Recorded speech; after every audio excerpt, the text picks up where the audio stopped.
Easy banana chocolate brownie ആയാലോ? എൻ്റെ പരീക്ഷണം ഏതായാലും സക്സസ് ആയിട്ടുണ്ട്. എന്നാൽ നിങ്ങൾ കൂടി പറഞ്ഞുതരാം കേട്ടോ. ഞാൻ കേക്ക് ഉണ്ടാക്കുന്ന ബൗൾ എടുത്തു. അതിലേക്ക് 3 പൂവമ്പഴം, അതായത് മൈസൂർ പഴം. ഇനി പൂവമ്പഴവും മൈസൂർ പഴം ഒന്നാണോ? എനിക്കറിയില്ല. എന്തായാലും ആ ടൈപ്പ് പഴം നന്നായിട്ട് ഫോർക്ക് കൊണ്ട് ഉടച്ചു കൊടുക്കാം. വേണമെങ്കിൽ നിങ്ങൾക്ക് മിക്സിയിലിട്ടൊന്ന് ക്രഷ് ചെയ്യാം. അപ്പോൾ അത് നന്നായിട്ട് ഉടഞ്ഞു വന്നു. ഇതിൽ കുറച്ച് ഇൻഗ്രീഡിയൻസ് മാത്രമേ ചേർക്കുന്നുള്ളൂ. 2 സ്പൂൺ പീനട്ട് ബട്ടറാണ് ഇനി മിക്സ് ചെയ്യേണ്ടത്. അപ്പോൾ അതുകൂടി ഞാൻ ചേർക്കുകയാണ്. എന്നിട്ട് നന്നായിട്ട് മിക്സ് ചെയ്യാം. ഇനി വേണ്ടത് ഡാർക്ക് ചോക്ലേറ്റ് ആണ്.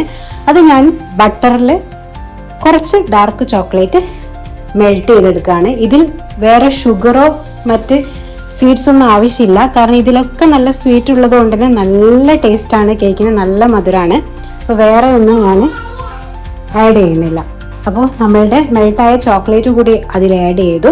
ഇനി വേണ്ടത് ഒരു 1/4 ടീസ്പൂൺ ബേക്കിംഗ് സോഡ പൗഡറാണ്. ഒന്ന് ജസ്റ്റ് കേക്ക് പൊങ്ങി വരണ്ടല്ലോ. ഇനി നമുക്ക് കോക്കോ പൗഡർ കൂടി ചേർക്കാം. അതും ഒരു 1/4 ടീസ്പൂൺ മതി. കൂടുതൽ കോക്കോ പൗഡർ ചേർത്താൽ കുറച്ച് കയ്പ്പ് ഫീൽ ചെയ്യും, കാരണം ഡാർക്ക് ചോക്ലേറ്റ് ഉണ്ടല്ലോ. അപ്പോൾ 180 ഡിഗ്രിയിൽ 20-30 മിനിറ്റ്സ് നമ്മുടെ എയർ ഫ്രയറിൽ നമുക്ക് ബേക്ക് ചെയ്തെടുക്കാം. നമ്മളുടെ സാധനം സെറ്റ് ആയിട്ടുണ്ട്. അപ്പോൾ നമ്മളുടെ കേക്ക് ഇവിടെ സെറ്റ് ആയിട്ടുണ്ട്. ഞാൻ കഴിച്ചു നോക്കാൻ പോവാണ്. എനിക്കറിയില്ല ഇതെങ്ങനെ ഇരിക്കുന്നു. ഇതിൻ്റെ ടെക്സ്ചറൊക്കെ കണ്ടിട്ട് കുഴപ്പമില്ലാന്ന് തോന്നുന്നു.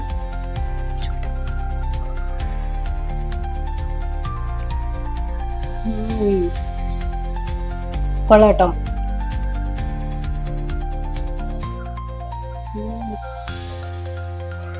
എനിക്ക് ഭയങ്കര ഇഷ്ടമായി. വെരി ഈസി കേക്കാണ്. വെറും 2-3 സാധനം കൊണ്ട് മാത്രമാണ് ഉണ്ടാക്കിയത്. ഇതിൽ ഷുഗറൊന്നും ആഡ് ചെയ്തിട്ടില്ല. എളുപ്പം തയ്യാറാക്കാം. അപ്പം ഞാൻ ഗ്യാരണ്ടി. നിങ്ങൾ ട്രൈ ചെയ്ത് നോക്കട്ടോ. ബൈ.